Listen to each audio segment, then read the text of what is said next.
కర్నూలు నగరంలోని 4వ పట్టణ పోలీస్ స్టేషన్ పరిధిలోని వ్యభిచార గృహాలపై దాడులు నిర్వహించిన 4వ పట్టణ సిఐ బివి విక్రమసింహ మరియు సిబ్బందితో కలిసి వ్యభిచార స్థావరాలపై దాడులు 8 మంది మగవాళ్ళు 5 మంది ఆడవాళ్లను మొత్తం 13 మందిని అదుపులోకి తీసుకుని వారిని అరెస్ట్ చేశారు.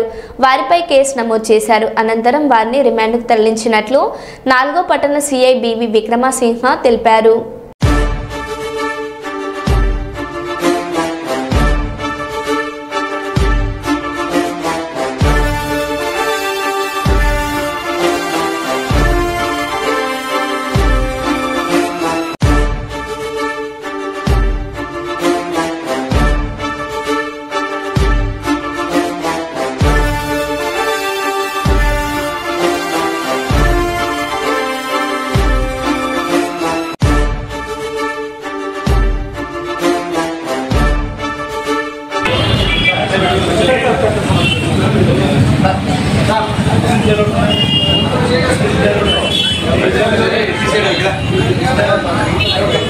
చెప్పులు చెప్పాలంటాను చెప్పులు